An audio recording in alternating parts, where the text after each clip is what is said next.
How do you feel about the unknown future of your life? Yeah, me too. Almost all of us will have a fear of the unknown, a fear of what's coming next. One of life's greatest mysteries, the constant question of what is going to happen next? What's going to happen tomorrow, a week from now, a month from now, even 5 years from now? Whenever we decide to try something new or step outside of our comfort zone, there's that constant devil on our shoulder who's whispering in our ear, you're going to fail or everything's going to come crashing down soon enough.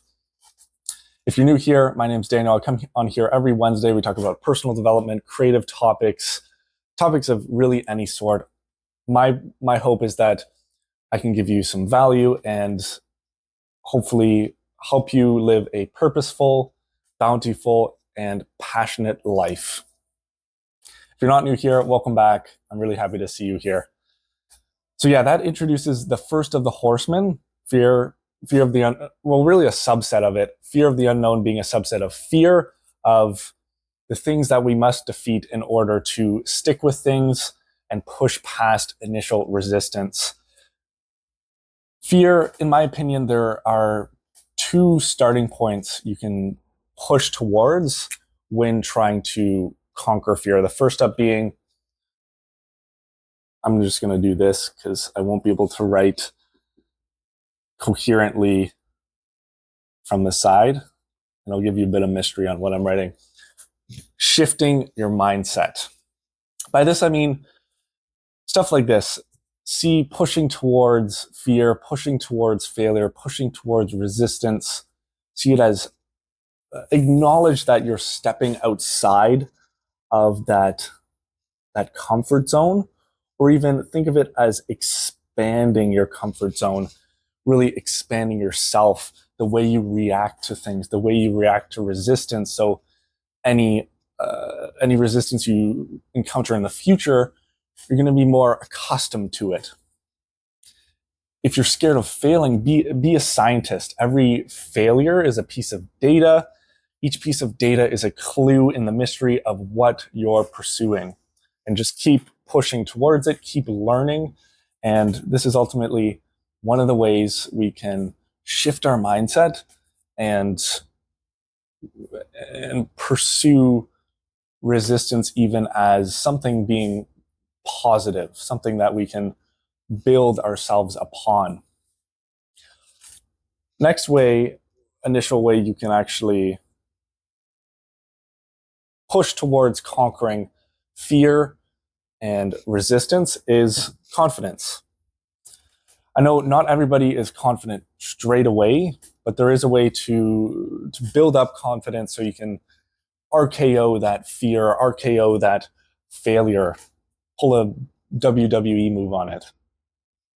First up being to build that confidence, just repetition. Repetition is a secret weapon towards conquering fear, conquering some initial anxiety, whether it's maybe you have a school presentation coming up or a presentation at an event and you're feeling a little scared of what's the audience going to think of you? Are you going to be prepared enough? Putting in the reps, the more you practice, the more confidence will be built. If you practice the presentation 100 times before you do it, you're going to be way more prepared and you're going to know it. You're going to almost be tired of doing it. With each small step, you aren't just facing the fear, you're mastering it, you're taking control. And those are just two initial steps you can take towards pushing past that initial boundary. And I like calling it not facing fear, but mastering it, taking control. So let's shift a bit. I'm going to erase this guy. For those of you that are new here, I always have, every so once in a while in my videos, I'll have a framework here, because if I don't have a framework, I'm going to start ranting and getting really off track. But let's shift a bit and talk about motivation. Motivation is really powerful when you're first pushing towards something new. Maybe you watched a motivational video. Maybe you watched David Goggins or Jocko Willink, and they were talking about staying hard and pushing towards new things, stepping outside of your comfort zone. It built up these feelings of, oh yeah, I can do that. But motivation is really powerful to start, but it does fade. One question you need to ask yourself when you're first pursuing something new is, are you extrinsically or intrinsically motivated to do so? Maybe a bit of both. It's important to remember motivation. When I say it fades, it can act kind of like a drug. It gives a small little boost, but wears out over time, and eventually you're going to need more. And when that temporary boost of motivation runs dry, this is where you're going to need that discipline that steps in. Discipline is what can keep you going till the day you die, keep you pushing towards it. Motivation is good for, like I said, good for getting the ball rolling. Let's talk about what is intrinsic motivation and what is extrinsic motivation. Just give me a sec here. Thanks for waiting. Intrinsic motivation is when you are motivated to do something because you yourself feel internally rewarded. You're getting those boosts of dopamine. You're feeling purposeful. And what's a good example?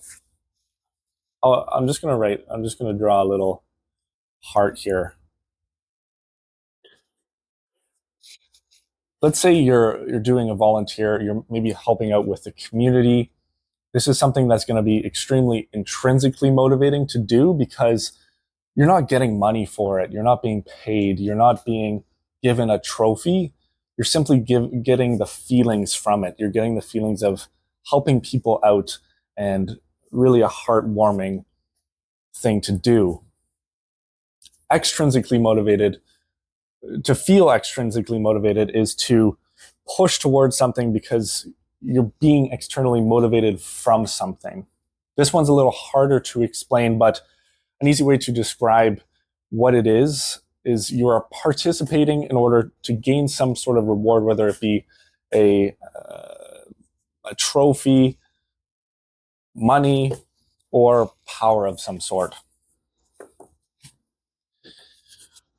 So initially, ask yourself, are you intrinsically, extrinsically, or maybe a bit of both motivated towards what you're pursuing?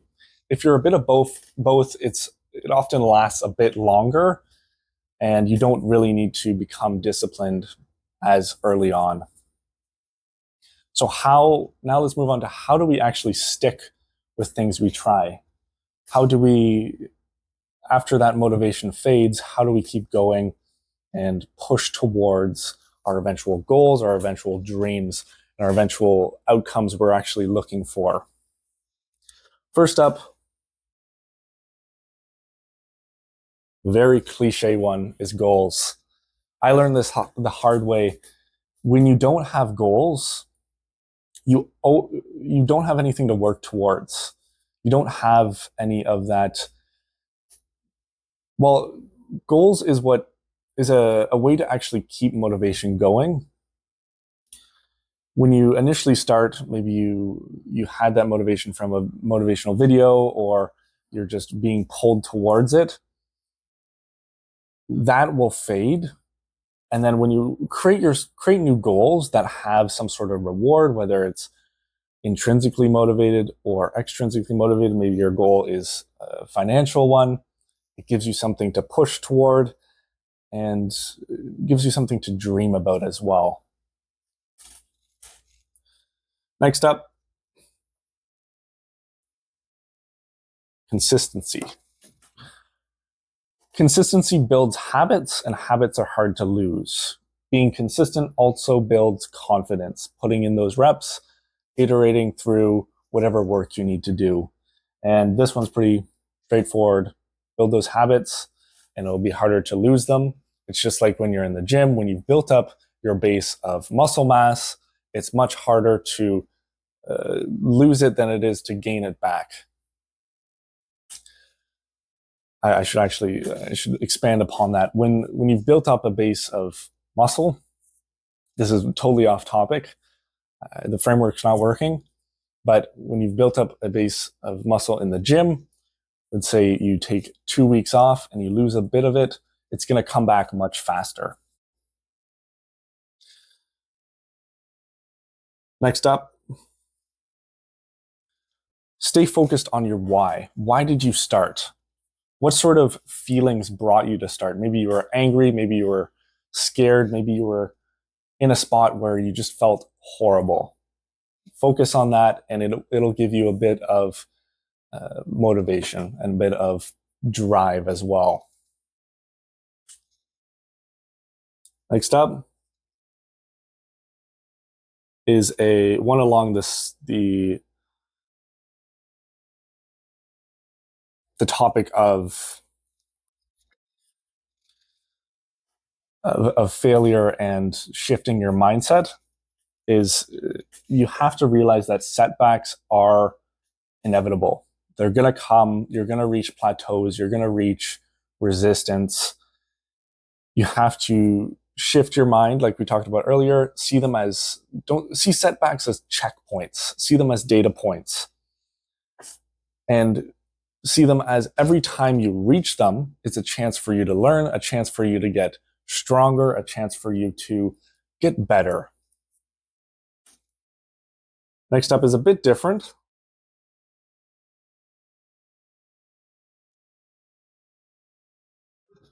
Don't go it alone. If you can, find somebody that has been in or is in the same spot you are, that you can bounce ideas off of, get feedback, get harsh feedback even, and somebody who really understands what you're going through.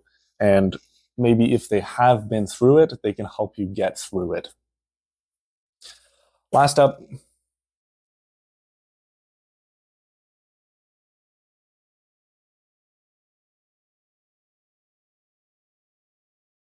stay flexible but firm. What I mean by this is when you're making your goals, when you have the thing you're working towards, they don't always turn out the way you think they will or you thought they would have turned out. You just have to keep sticking to them and just adjust them to reality as it changes. You're still, think of it like this, think of a ship navigating through a storm. When they see that storm, when they know it's coming, they're going to change their sails. They might veer off their path a bit, but the destination is still the same. The destination doesn't change. Your dream, your goal is still the same. You might just have to adjust your sails a little bit. Those are all the things that I recommend. Just basic things that you can do to stick with the new things you try, push past resistance, how to stay motivated, how to stay consistent, how to build up confidence. And ultimately, we talked about fear earlier. Fear is the decision killer. It's the line between yes and no that causes us to fail, causes us to quit all the things that we try. And if you can implement things like this, if you can take advantage of all the resources available to you, you can make it, you can succeed, you can keep pushing towards them. And remember, where do we have it? These setbacks or the failures or any resistance you reach, that isn't failure. Those are just obstacles you can push past, push around, push through. That'll make you stronger, that'll make you better, that you'll learn through doing so. But that's all I have for today. Let me know what you thought. Let me know in the comments if you're going through any resistance right now, and hopefully anybody here can help you out. I'll try and help you out, and let's get through it together. I'll see you next week.